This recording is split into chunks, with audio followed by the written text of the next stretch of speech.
Hopefully the titles are right. If not, I'm going to restart it. Well, I was about to say, because the title was the old one when you just did it. Oh, we'll just throw everybody a curveball. Surprise, Chase is here, baby. Hey, welcome. You're welcome. All right, I think we are. Yep, we're on Facebook. I think one of us, our moms or somebody's probably watching. Mm-hmm. Probably getting sick of us. There we are. All right, folks. To no one's surprise, we're back, or nobody, I guess our technical difficulties with another platform software have obstructed us. And like we did last week, we had our cute graphic, but we're back with these cute graphics, boys. You're welcome. Welcome in. I think we are. Yep, we're on. Welcome into Chat 10 Sports, where we're talking all things Tennessee sports and everything in between.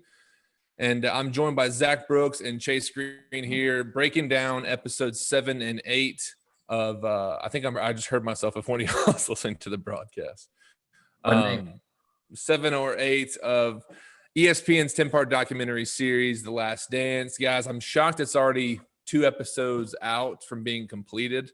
I'm not ready. This quarantine, I know we've gone through Tiger King. We broke that down, gave our thoughts on that. Week to week, we have given our thoughts on The Last Dance, and we're almost on the precipice of the end, boys. Let's pour one out.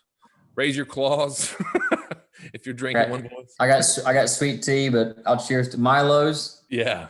Just not an ad. Good Yeah, choice. Wanted to give me free sweet tea. Good choice. But in case I know people are probably trickling in here. I'm kind of watching and everything, and we appreciate y'all watching with us. We invite you. We can actually see your comments, so we invite you to come in, share your thoughts with us, give us your opinions. I know everybody has them, and this probably, guys, I'll just jump right into it from here. Probably my favorite pair of episodes this week for 7 and 8. It got a little bit more, I guess, less out of the weeds with Michael Jordan's gambling. As I said last week, I was disappointed, but this kind of brought me back in. And I know we have our thoughts. We might jump into some specific topics with you guys and get your thoughts. But just give me your overlay and your kind of initial reaction to last night's episodes. I liked them. By the way, Trey didn't say, but guys, if y'all are in here with us, hit that share button, like it. And we're always on Instagram, Twitter, and obviously Facebook. So please go on those platforms and give us a like and share. We're actually also on Periscope and YouTube now, like all the cool kids are. I just want to make sure to throw that out there that, the more likes and shares we get, obviously, the more reach we have and the more fun topics we can talk about. But to answer Trey's question, I liked last night's pair of episodes. I thought that they were more in depth as far as Michael's personal take on his career. Mm-hmm.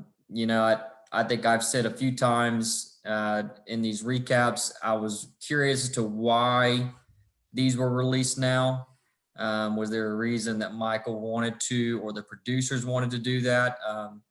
I don't think that question has really been answered yet, but it was just good to see last night Michael kind of talk about his career as far as his playing style, his leadership style, why he was so tough on his teammates, those around him. So yeah, I mean, I thought last night's episodes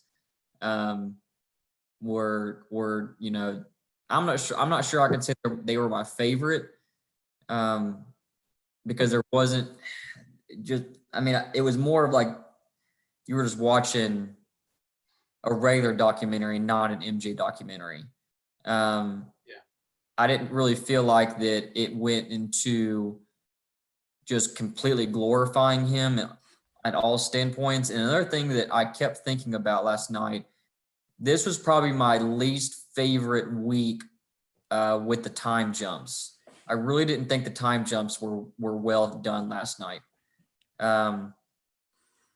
I got confused a few times. Were we watching 98? Were we watching 96? Or were we all the way back in the 80s or something? It's just I got really confused as to where we were Why did we go back here? But then we went from like 96 to 98 to 93 back to 96. I just felt like that it was jumping around the timeline a lot. But the episodes were both really, really good. I just felt like if that was the only con I had to last night, that would probably be it. Yeah. I think this was the week that they talked about. This is the last 2 weeks were the rush weeks where they talked about this was going to be condensed for them working time, because sounds like they had the first 6 done, but with COVID, they're like, let's push this going now. And so you had rumors where it's like, hey, they're going to be barely getting this on time. And I could kind of see that with the time jumps. I didn't think it was as well done, like you said, Zach. But man, the story this week I really liked. It didn't glorify Mike, but I'm still waiting for the time that I'm supposed to like really dislike him, because even like the hard points, like his passion last night was on full display.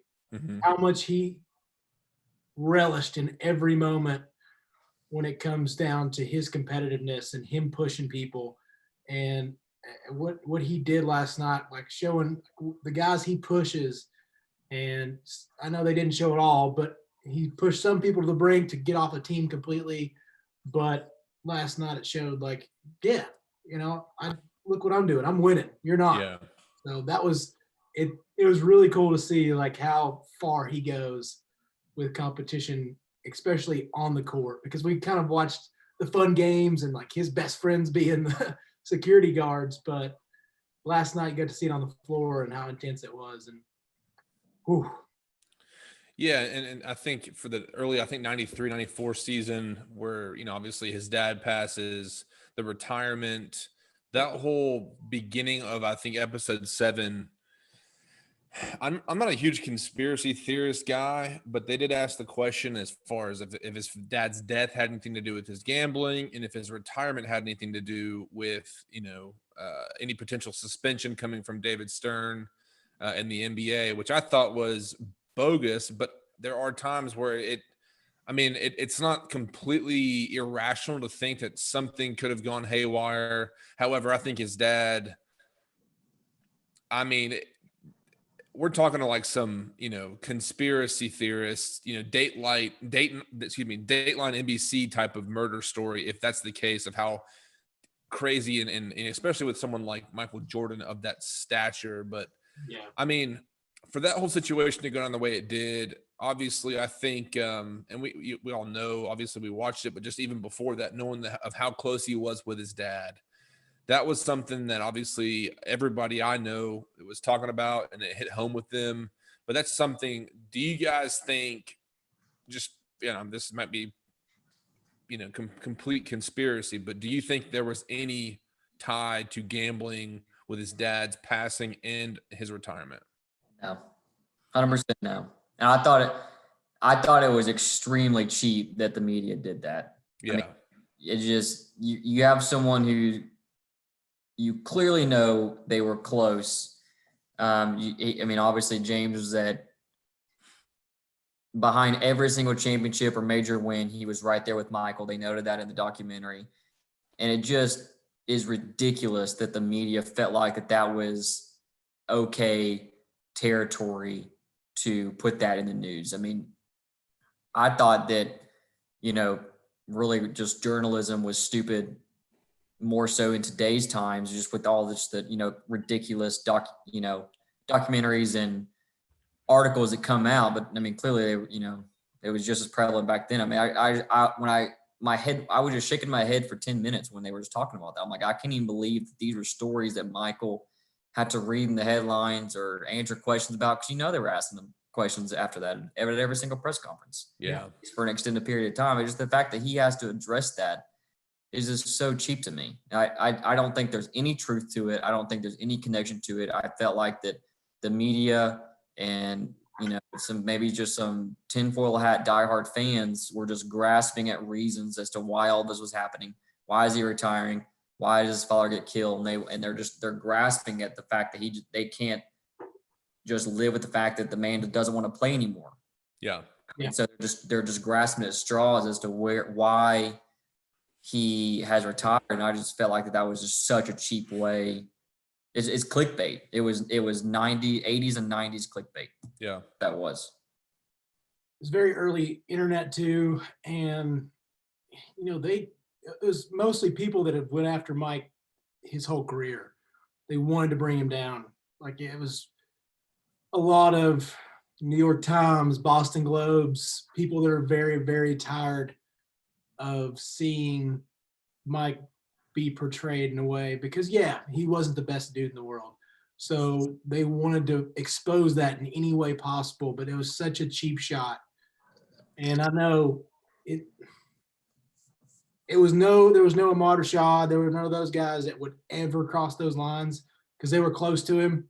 And so if you're not close to him, you go after him. Yeah. And it hurted. It hurt to see like that's how far you're going to go is to go after a guy's dad. Yeah. Especially in that moment. And there was not even an inkling. I mean, they said it in the doc, but there's no evidence to ever prove that happened. And Mike never ever even had an ounce of financial insecurity. So it wasn't like he was going after debts, or the people he was involved with weren't great, but none of them ever crossed any lines. So that was such a dirty move. And that was one of the first rounds of, wow, we're crossing these lines in the media. And that's where it started. Yeah. Did they ever note I can't remember from watching it last night, but did they ever, were those men arrested? And did they know? I wonder if they knew that that's who that was. I don't recall them saying. I think there was two 18-year-old guys that shot him and then robbed him and kind of ransacked his car. They just saw a pulled over red Lexus, and I think that's really about it. Yeah, and I don't know of anything that came of it, but that's kind of, I mean, I get what we're saying as far as the media went so quickly to attack and to make the accusations, and it's cheap, but at the same time, the retirement is the area where I start to wonder and think that the gambling, and I know, and like we saw last week, him sitting on that couch smoking that cigar, it's a different lifestyle whenever you're that big. It is out of this world. Well, I want whatever lifestyle that is. But dude, but here's the thing: you say that because now he's got a bat. You mean now today or at the at the time he had a cigar and a bat. Yeah, he was ready to go, man. No, but I just think for the sake of the timing of all that, there was so much conspiracy about his gambling, and I know, like we saw last week, Ahmad Rashad him pulling Ahmad aside and saying, "Let's do this now. I want to make this announcement." Mm-hmm. If I had to say how much do I believe that, I would probably say I'm about halfway in, halfway out. I don't completely doubt the scenario and saying, no, there's no chance he had any type of gambling, because I think the storyline of him obviously having the connection to baseball through his dad and him growing up and him wanting to be a baseball player and all that, I get it. And even in this documentary, it's not like they're going to come out and say, yeah, we all kind of played it off. There was a suspension looming, so I wanted to go ahead and nix it and kind of stick it to the NBA. That's where I'm just like, they're not going to admit that on this documentary, because obviously it's to help Michael. It's to make him look better. It's to make his legacy more realistic for this generation. But as far as the retirement, and it's something to me that the whole baseball stint and him, people were talking about today, I heard, and him batting 200 and him saying, people saying, if he didn't quit so quickly, he would have been in the majors.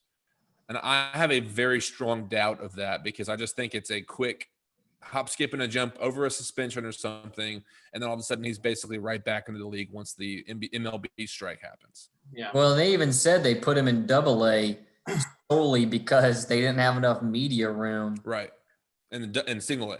And put him in Single A. Yeah. So he literally jumped farm teams, had zero connection with his playing ability. It was the fact that he was an idol.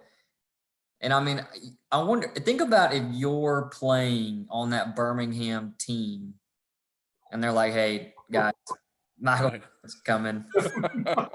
Coming in. Like, how do you respond to that? Are you like, heck yeah, I'm going to get to play with Michael Jordan? Like, I don't know if I would think I don't know if I would like that just because like Clay 20, Travis, 21 years old, and you're like, man, those knots out in Nashville are going to get way more but fun. now, but then, okay, but you're on a AA farm team.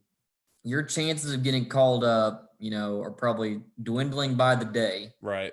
And now you have to not only go out there and perform at the highest level, but you're also going to have to be out there knowing that 98% of the people in the stands that were all sold out don't give a crap about you right now. They all of them are there to watch Michael.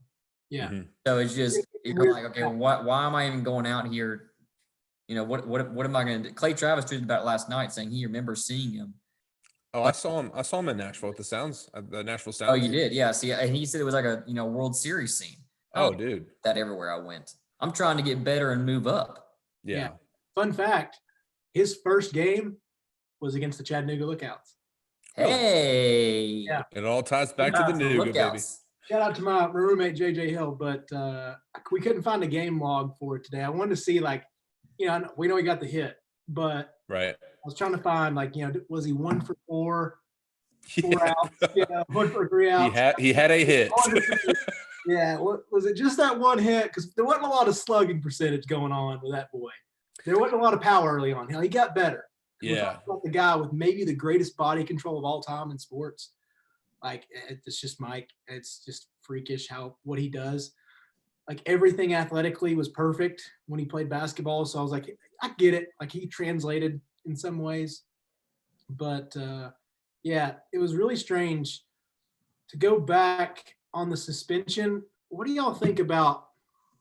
I like the theory of it's a gray area where he was wanting to retire, but he knows what he is to the NBA. He was pretty self-aware as far as that goes. But do you think David, because there was supposed this one-on-one meeting with just he and David Stern. I think there was a gray area. It's hey, Mike, I've got to suspend you for 20 games. And that was Mike's oh, hell no. If you're going to suspend me for 20 games, I'm out all 82, man. Yeah. No, I don't think so. I do. If it was, he would have said something by now. Yeah, because that's the hardest part for me to believe is those two kept it quiet all these years after. Yeah, I think we would have heard something. And that goes right along with the gambling and his dad's murder. I feel like that if that anything had truth to it, we would have heard something. Dude, we're watching documentaries about a dude raising 102 tigers in the middle of Oklahoma, and it's national. Wait. 187 for the record. Whatever. Yeah. So my point is that if something were to be, we're bored right now. If we had anything going on to figure out, we would have already heard about it by now. Yeah. You're right, Gavin. Gavin Jones hops in, so it all comes back to money. That's exactly right. Down to Mike, Well, it does, Gavin. But at the same time, it's if you have money on the line, you're not going to want. That's what he's saying. I think it's what he's making the argument for. That's why they never suspended him. Yeah, here's why I think Gavin's on the right track, and I'm in the boat of saying the suspension was coming. I think I'm about 90% not sure, but I'm about 90% there believing it was. Because to think of why they would be quiet now, it just goes to show the pull, the power, and the impact that Michael Jordan had on the NBA with David Stern, that relationship. To think about even what, we talked about shoes last week. If Michael Jordan was not in the NBA in the 90s, I think it would be like today. You have a lot of stars. Obviously, LeBron's there, but it's not to the pinnacle and the point that it got to. Because his stardom, I think, was like we talked about. We talked about him and Michael Jackson last week of how they were kind of in their own spheres, but he still took it to the next level and how he handled himself, because it's one of those things, man, that I don't think they would allow David Stern, who has since passed, onto this documentary to come out here. And even if he did say something along the lines of, yes, there was a suspension, there's no way in hell they put that in this documentary. Yeah. I think Michael has too much control over it. But he didn't not say anything. He straight up said Yeah, but dude, bro. It's the only thing is like if there's two people, I don't believe it. But if there are two people in this world that could hold that so strongly because they're just such competitive. But if there had to be a suspension, there's going to be more than those two that are in on it to know that he was supposed to be suspended and not. It's not like the only That might have been like, one okay, conversation, and Mike, that's the only thing is I can. No. I think you're going to suspend them. You're going to suspend the number one player in the world, and only two people know about it. No way. There were Well, here's a thought that I had about it because it was a conversation.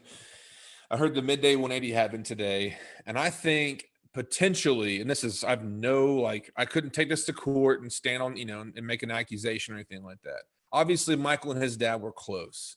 I think there was talk of it. I think his gambling, and there was even a part in this documentary of saying Michael told his dad things, and this is an obvious statement for any dad, any son and their father, to share things with their father that they're not going to tell anybody else. Mm-hmm. I think Michael was chewing on the idea of retirement.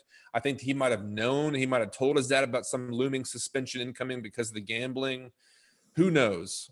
And who knows what the severity of it could have been, because if last week's guy, I forget his name, the guy that was making golf bets and he had like $1.25 million that he owed this dude, who's to say that wasn't coming for whatever reason? And I'm sure David Stern had to chew on it and say, well, I got to make the point because you are the biggest star. And if you do it and you get away with it, then everybody in this league's going to do something, fill in the blank, whatever they would want. That's why I could go down that lane. And this is all, again, complete theory, complete jargon. And it won't mean anything next week if we watch something in this documentary and they just completely nix it, So it's one of those things that I could see that being a situation. But again, I'm convinced that I'm not convinced. Yeah, you are. I'm not saying like this actually took place, but I could see the pieces being in place to make that situation a reality. I got a roll of tinfoil in my drawer. I'll bring it over to your house here in a little bit. Wrap me up. Give me that Alex Smith gif. Hey, let's acknowledge some things in the comments here, because I know Gavin and our guy Herb Goni were talking about the practices with Michael Jordan and how intense they were. I know we'll get to that in a little while. Oh man, our guy Chili Pepper's jumping in. What's up, Chili Pepper? In case you're still watching, but folks, if you are watching on Facebook Live, Periscope, YouTube, do us a favor and share the show. It would be a lot of fun to have you guys do that. But share your comments and your thoughts with us, because we'll be walking through this for the rest of the evening, or until we get bored of it, I guess. But guys, let's move on, because so much took place. But I want to continue that conversation without ignoring our people in the comments. But yeah, I actually just lost our outline here. Let me pull that back. Is it 8:45? My God, we just talked about that for like half an hour. Yeah. Good chunk though. That's a good chunk of it. Yeah. But okay. There was one thing. I don't know if this is on the outline that we talked about, but there was one thing that can we just talk about Scottie Pippen here for a second? Bro, you lead the way and I'll back you up, because I know exactly what you're about to say. The dude is a punani. He is. I will never say again that he is the number one, number two of all time. The dude is such a selfish teammate. I'm so mad that he took himself out of that game. That's the opposite of what he needs to be doing.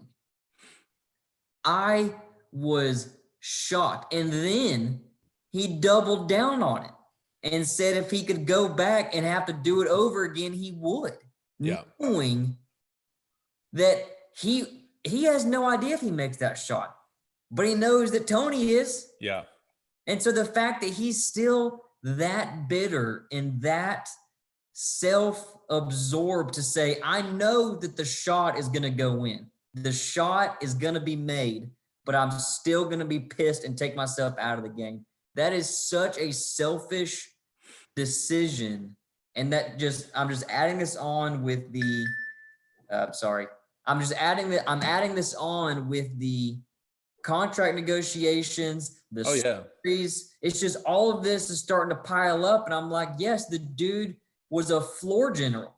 Yeah. Amazing basketball player. Yeah. But such a selfish person.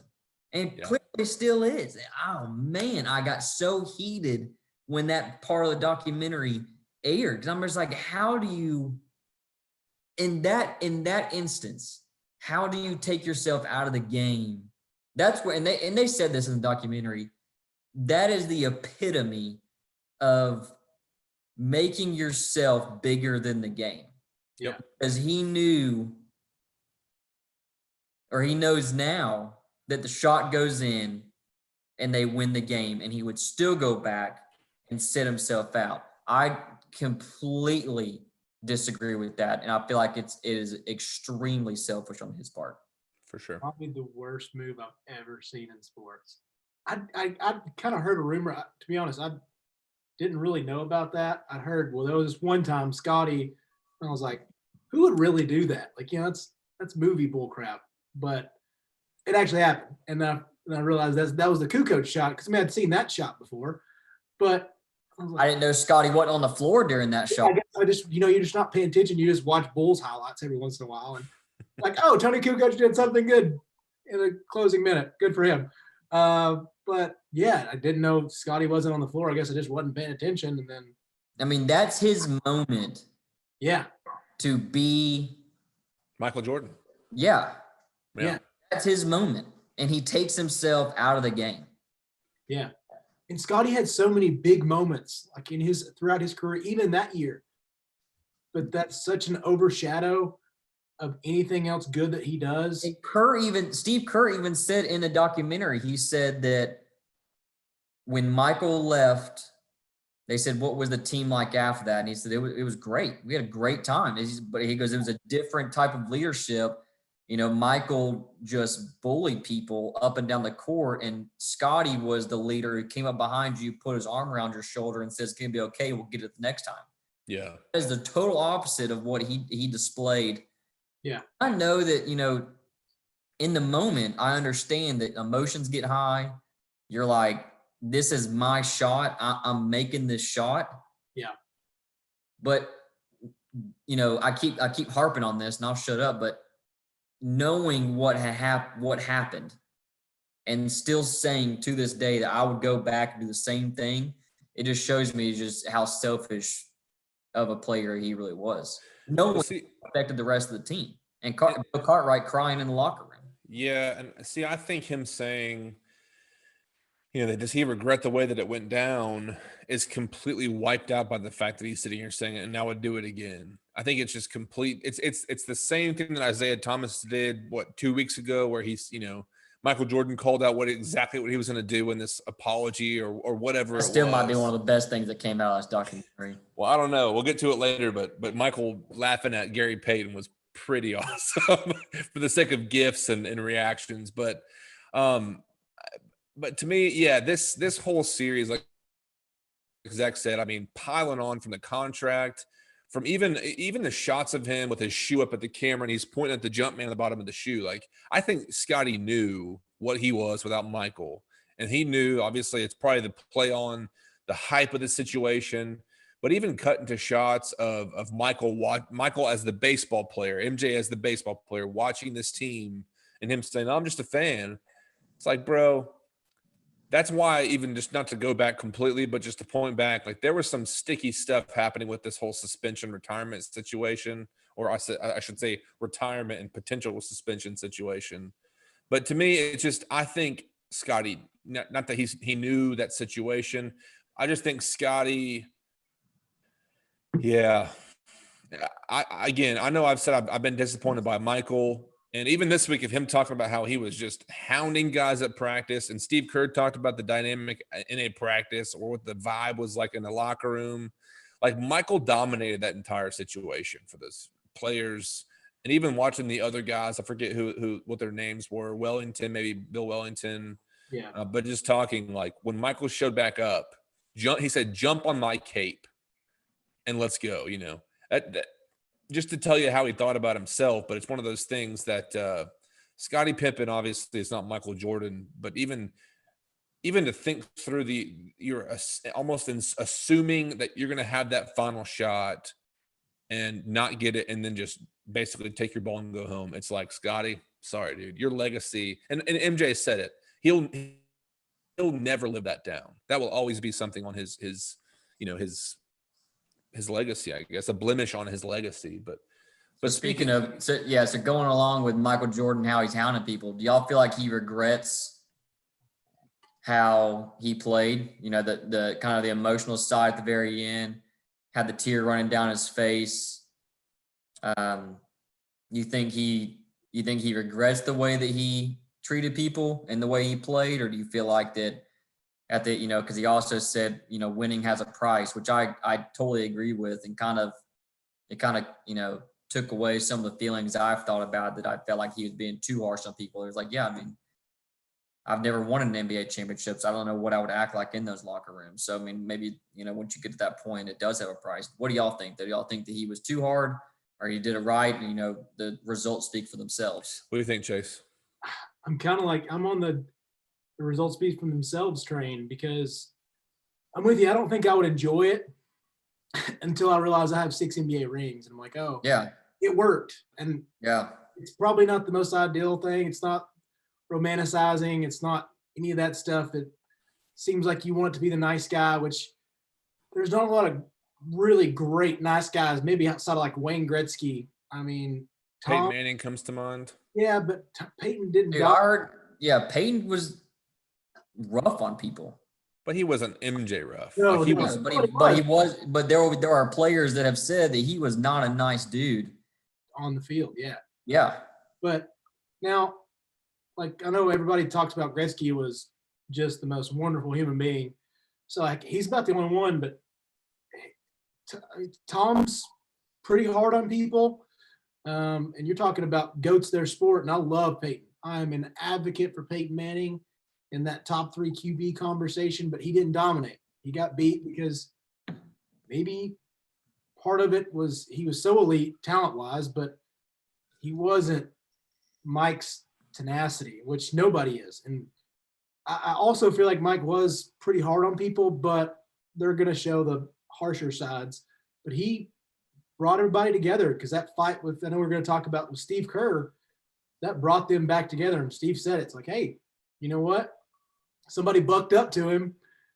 And you know what? What if you're just like a ball boy in that gym, and you just see Steve Kerr just nail him in the chest, and then MJ just punch him right in the eye? Like, how do you react to that? Are you like, do y'all say anything, or do you just like, oh yeah, he probably ran to his buddies at home or his neighborhood and said, you would not believe what I just saw. I mean, I think Michael does regret the way that he played, because there is a part of him, and that, like you said, Zach, that last section of the episode 7 where he gets emotional. I think it's telling, because I think he probably has, he's probably not proud of that. And this, I'm glad that it shows some of those practices where he's talking, I mean, giving guys this, like, I'm watching you, or, pay attention, or whatever it was. It was, and I know y'all are saying Peyton had a reputation. I think Tom Brady has a reputation. We all talked about Kobe having a reputation, and guys did not want to play with him. I know even LeBron, I know Kyrie, other players that have left kind of under his, I guess, umbrella, and they seem to be happy or whatnot. But it's one of those things that, to see the emotions, to see the reaction, and maybe he just doesn't like the judgment of it. But yeah, I think there's a part of him that does dislike the fact that he had to go to certain places to do whatever he felt like he had to do to get the best out of his players. I get his intention. I don't think he regrets the intention, but there's a difference between in a game and Peyton Manning with his, stereotypical, like, whining face and saying whatever. But whenever you're at a practice and you're just laying into some guy and keep talking that shit, or whatever he was saying to that one guy. Scott Burrell. So with Scott, Burrell, I do want to preface it. Scott Burrell will even go back and tell you he and MJ were best friends. Like, he was like, if I have my best friend on the team, Scott Burrell would tell you it was Michael. So I know that he gave him a hard time, and dude, his line was I don't hear that mouth talking now, ho. Yeah. Dude, I lost it. I mean, if it's buddies to me, then that's one thing. I know if the three of us were on a golf course, I'm sure we'd lay into each other and probably stuff we wouldn't say on here, but it's one of those things that, but even other guys, again, like other players that just knew, and I forget Judd, whatever his last name was, just saying, yes, Michael was a jerk. Yeah. Like he was not nice. Yeah. But again, But if he wasn't a jerk, he got what he wanted. would he have the 6 rings? That's probably not. I would not bet the farm on that. No, I mean, but my thing, I don't think he likes that he had to go to that point and probably the repercussions of whatever reputation he has. But at the same time, having photos of him with 5 fingers up and there's 6 rings, 2 on one finger and that's his legacy is what it is. And everyone's going to have blemishes. And like we've talked about the whole gambling thing, like Michael came out pretty scot-free.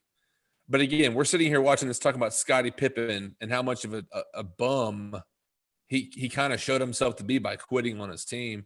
I did want to, I know we commented here in response to Gavin saying the only athletes you can compare Michael Jordan to is LeBron James, Tiger Woods, Michael Phelps, Floyd Mayweather. And Zach, you're saying, is Tom Brady in that conversation for you? I was going off of if you put Michael Phelps and Floyd Mayweather, I feel like you need to add Tom Brady into there. I mean, He's the best. Michael was basketball, LeBron's basketball, but a different generation. Tiger, #1 in golf. Phelps, #1 Olympic athlete, and Floyd Mayweather, arguably the best, if not the best boxer of all time. So Tom Brady is the #1 NFL player of all time. So I was just saying, if you're going to make that list, I feel like you need to put Tom in there. Yeah, something I'm thinking about with football and a guy like Drew Brees, he comes off like the nicest dude. Great teammate. And I think people like the storyline of the guy who's, quieter. He lets his play speak for himself. But at the same time, if you don't like watching Michael Jordan lay into his teammates, and you're lying. He didn't play sports. You don't know the instances of getting. I've had the most heated conversations that I've ever had in my life on a sports field. Yeah. There's something, on a track or on a soccer field, something. Even if it was college intramurals, dude, we would lay into each other. It's just sports make you memories. An emotional person. Oh yeah. To answer, my own question, and you guys, have already answered, I don't think he regrets it. I think that he might say, if I had a chance, would I go back and do anything differently? I would think he would say no. I would think that he would say, I have 6 rings, and it took everything that I did to get these 6 rings. Yeah. Now, is he proud of what he had to do to get that? That's a different question. Yeah. But does he regret it? No. I think that you can't say if you go back and he's not a jerk and he's not so intense, because he said, and this is true. He said, you earn the right to play, which then gives you the ability to win on the practice court. If you're not going to put up with me, John, in your ear for 60 minutes on you won't be ready for the other guys across the court. You're not going to handle it in the playoffs. Yeah. So I think the practice, me personally, I think practice is where you would want to be more emotional than you are on the court during an actual game, because on the practice, you're going to be able to go in that locker room and make amends if you went too far. And in a court, you just walk off the court and it's done. You go to the next city. And so it's just, I think that the practice facility is the best place to really put up your intensity, because then you know what you're capable of. Then you go out and perform it on the actual court. So I don't think he probably regrets it. I think he's probably just, if not his proudest years or moments of his life. And, I think the tear coming down at the very end was probably just, I think one, it was, him thinking back in time as, probably things that obviously they're not going to show on the documentary, but it honestly might have been the first time he's ever publicly said anything like that about, I did everything I needed to do to get me and my teammates where we got. Yeah. And if I hadn't have done that, then we wouldn't have gotten there. Yeah. And it's probably like it could have been like a therapy session for him. Probably just said it and we're just like, dang, like I finally was able to come to grips with that. I don't know what, the emotion was which made him get to where he was, but winning has a price and you can't argue with his results. Yeah. He said, I mean, there's nothing he didn't do that he didn't push his other guys to do. Yeah. Or that he wouldn't do it. Yeah. That he wouldn't do himself. Exactly. And for Mike, the talent pool is definitely not what it is today. Like your third and fourth options on a championship team, what you can have then, what you can have now is way different. So when Steve Kerr and Horace Grant had his times, but then like on the later years, he's having to push these middle of the road talent guys. Bill Cartwright was getting old. I mean, middle of the road is being nice talent wise to the next level to play alongside him.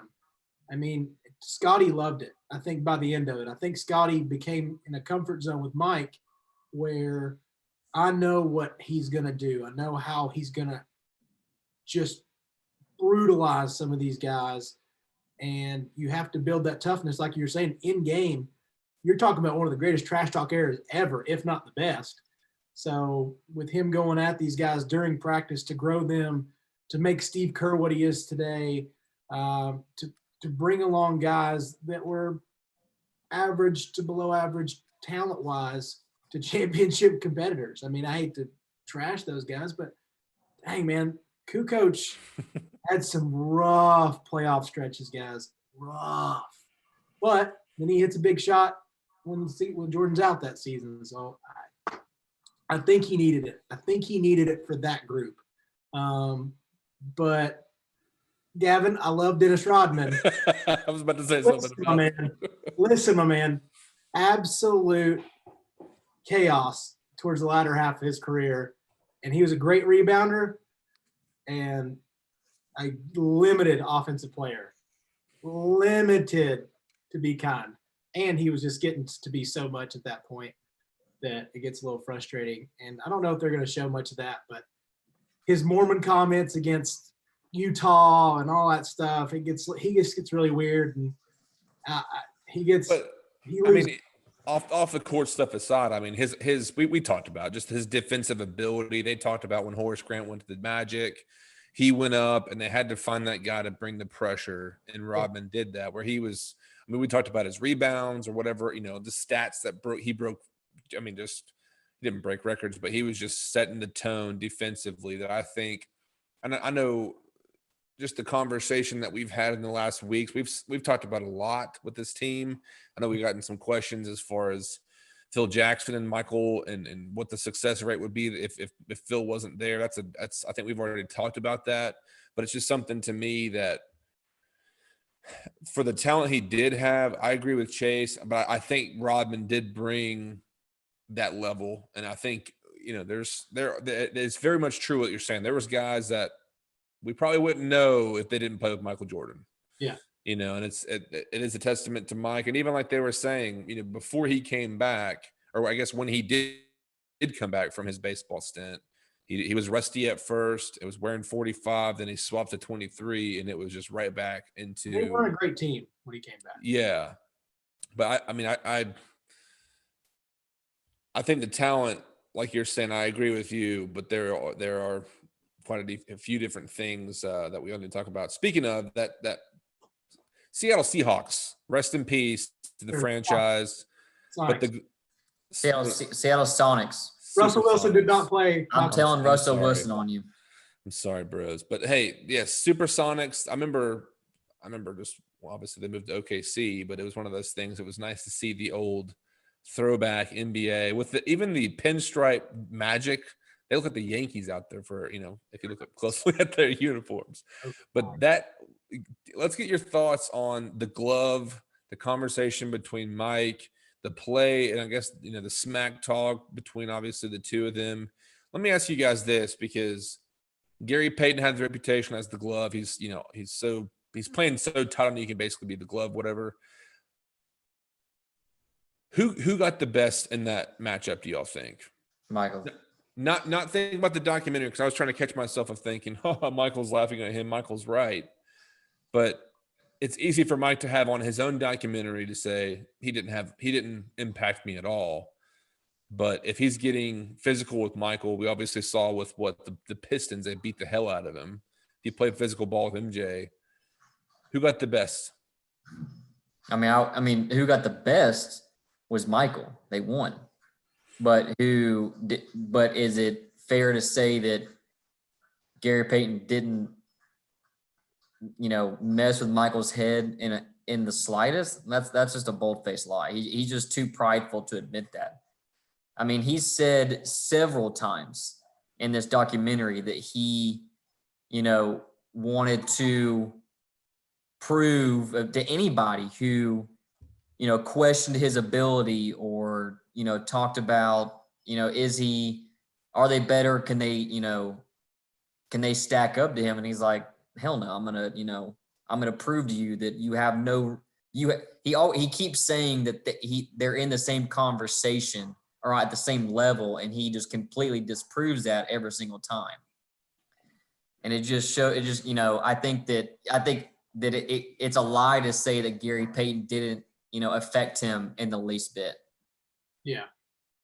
Gary causes him problems. I don't love the narrative that people want to give. It's like, well, if Gary Payton would have guarded him throughout the whole series, it would have been just the same. I think he would have figured it out. If they would have put Gary on him earlier on, Gary would have worn down. Mike would have probably have just kept going. He would have gotten a little bit better. He would have figured out things. That's who he was. It wouldn't have made a difference on the series numbers, I don't think. But Gary did cause him problems. Like that change up. You can't say he didn't. Of course. And Gary made him, obviously Mike's going to make tough shots. He's Mike. But those shots got a little tougher, slowed down on the defensive end.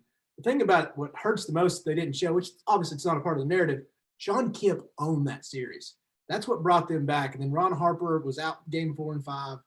But Sean Kemp was bullying those people, dude. He was dominating. He was a force. And so that picking up along with Gary switching on Mike just had some guys pick up and, they let off the gas and let a good team in there. So that was more of that narrative. I think that I wish they would have shown, but I know they can't. It's not a part of it. Gary versus Mike was a better one. Let's go with that. But yeah, dude, Gary Payton was probably the best point guard in those 2 years. It was one of those weird times where Isaiah and Magic were out, Kidd and some of those guys weren't quite up to snuff just yet. Penny was just haunted by Mike at that point. And so it was really cool to see because Gary Payton was a stud. So I've always liked the glove, and I think they both respect each other. But, yeah, I agree with you, Zach. He is too prideful to say, yeah, Gary Payton made me work, even to say that. What do you think, Trey? Yeah, I don't think we're going to see that ever happen in MJ documentary. But if there's another 30 for 30 that documents, and I think Herb Goni brings up a good point. If you think about how many superstars that he blocked from championships, it's crazy. I know we talked about Ewing, obviously Gary Payton. There was other teams that, in the finals that he beat out. Because that Karl Malone, Stockton, which we're basically building up to, which I'm sure we'll talk about in depth next week. But, it is a feather in Mike's cap of how many guys he kept out of championships. Just winning the championship. But it is crazy to think. But that's where I would like to – I love to look back on the 90s. I love to look back on the kind of the hype and the height that Michael's impact and popularity and fame was. But like Zach, like you've both said it, I think Michael knew this topic was coming, and I think that he had it just up. Obviously, he was prepared to say, yeah, he didn't have. I think it's a bold-faced lie, like he did on camera, to say he did not impact him, because I think that he's one game away from tying the series. There's no way that doesn't impact you, right? Exactly. But yeah, I think I think Mike is just so. The level of competition and that, I guess, the competitive nature in him is so Man, it's so extreme to me. And I think that's one thing. Neither of the three of us have any idea what it's like to be in his brain. Well, that's why even his To gambling. have the commitment to excellence that he has, we can't rationalize with what his thought process is. I just think his pride, like we've talked about Scotty and saying that he wouldn't change anything. Just the ego, man. That's one thing that this whole documentary has kind of put a light on, is just the massive ego these players have. But it is one of those things, man. It's the nature of the business. It's the nature of the beast. So yeah, but let's go back. I know we kind of hit on it for a second. I want to ask you guys this question too. And if you're watching with us on Facebook, YouTube, or Periscope, make sure and comment your thoughts. But were you at all surprised by the full story of Michael Jordan punching Steve Kerr? No. I don't know if I was surprised. I mean, I guess because I already knew about it, but I mean, I guess, hearing the context of what happened, I guess it just kind of made me like Steve Kerr a little more. Yep. Yeah, I want to see like a punch in the chest. Like they were describing a punch in the chest, and I'm like, was it because of the height difference? Like, did he go for the chin? Well, and that was also kind of, I think I didn't like how Michael addressed this in the documentary. Maybe it's because I have lived my life as a vertically challenged individual. But he said that it was Steve Kerr not wanting to live the life of, being a small fish in the pond, or the smallest dude on the court. I'm like, dude, don't continue to disrespect him. I mean, who knows why, I just didn't feel like that was the nicest, way to put it 20 years later as to why all that, 10, 15 years later as to why. Because he's a jerk, Zach. That's what jerks do. I am surprised that he did. You could even tell the way he even talked about the story, like how regretful he was. Like that afternoon, he was like, oh man, I got to call Steve. And so it worked. Like that moment brought them back to a new level. It's like, hey, that's Steve Kerr guy. I like him. That was big for that team. That was really big. I guess I asked that question. That's something I was just sitting watching thinking. I was surprised of all the guys that probably towered over Michael, the centers, I can't think of their names. Of all the people to step up to Mike and get physical, and all over the fact that Phil Jackson wasn't calling these fouls in Mike's favor, that he wants to go after Steve Kerr. And it makes me wonder, like, he is the smallest guy, the smallest fish in the big pond or whatnot. But it's like, dude, if no one else on that team is stepping up to MJ whenever he's throwing bows or whatever he was doing, and he laid into to Steve Kerr, I don't know. It just makes me wonder about Michael. Just thinking, go after the big guy. It's almost like prison rules. Go swing on the biggest dude you can find if you want to try and have that role. He did a couple times, and Bill Cartwright said, I think they had some pretty intense practices, and Cartwright's like, you come in this lane, I will rip your head off. And that stopped. So they didn't have those. So I know Cartwright had his times. And then Robert Parrish came to their team, I think in 97. He was ancient. He had a walker probably on the bench, but he was like, Mike, if you start that crap with me, I will punch you in the face. I've got nothing left to lose. I've got all this money. You don't, I've played with Larry and all these other greats. Yeah, you're not that much bigger than me. So I know there were quite a few guys that they set their big man ways, but Steve Kerr was a pest to Mike in some ways, because I think people like Steve, obviously, and he was just as competitive in some weird ways. So that needed to happen for their relationship. And then Steve Kerr goes on that whole season, the next season, to keep making big shots, and Mike can't wait to pass it to him, because Steve became their third option in a lot of ways. Yeah. It was big for them. Well, like Zach said, it made me like Steve Kerr a whole lot more just for the sake of. I love Steve. I mean, you guys haven't listened. Steve Kerr and Pete Carroll do a podcast together. It's really good. Really? Yeah. Interesting. The West Coast Playboys. Yeah. One thing I did want to ask y'all, especially Chase, how much would you pay to watch the videotape of these post Space Jam recordings with the pickup games that Michael Reggie Miller and created? dude, if you pay-per-view that whole thing right now, sign me up. Streaming service. I don't care if it's the Space Jam streaming service. Dude, run it back. Like you have to watch the whole you have to watch the whole game. All of them have been cartoonized. Ooh. They're all animated characters. You got to watch the whole thing. Still the same players, still doing the same stuff, but they're all cartoons. Probably wouldn't be terrible. I'd probably still watch it. It's a tough time, Zach. It's tough times. It's tough times. So what's funny is it's still real to me. Yeah, Bill Simmons today was talking about, he was like, I tried. He's like, I know some people. He's the guy that invented 30 for 30. He was like, do you guys have any more footage? I will watch it. And they're like, that's all we got. I was like, so there wasn't somebody in there on Warner Brothers Studios set. It wasn't like, hey. Dude, there was. You're telling me they were videotaping them throwing dimes at a wall and they're not over here videotaping Space Jam pickup games? Somebody was in there with surely. They're waiting for the next quarantine after the murder hornets come. Yeah. We love to stay inside. That's next month. After they shut us all down again. Yeah, that's after phase 2 gets shut down. We got to have something to watch on ESPN. MJ documentary. All right, fellas. I know we've been talking. I feel like we've been talking for a lot longer than we think we have, but let me close out with this question, because we're obviously coming to the finale next week, or I guess the pair of the last 2 episodes. But this far, and I know, Zach, you had a question in the very first episode between the 90s NBA and I guess today's NBA. We'll ask that question next week just to follow up. But if you could summarize, after watching this documentary almost in completion, how would you summarize Michael Jordan in one word?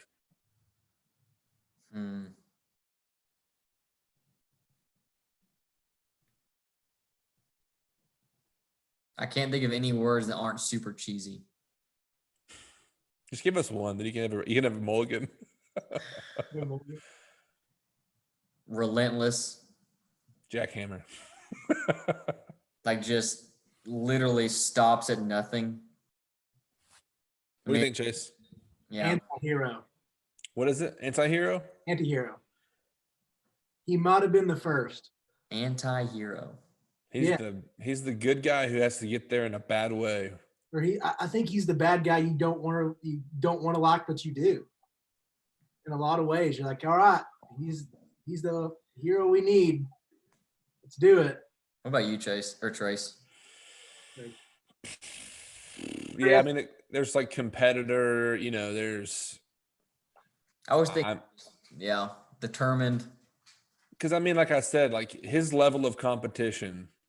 That fire burns so hot, it's just almost like off-putting, where it's like, Mike, calm down, dude.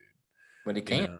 Yeah, and that's the nature of it. You calm down and enjoy having 3 rings, and I'll keep going and I'll have 6. That's the thing where it's like you just can't fault the guy.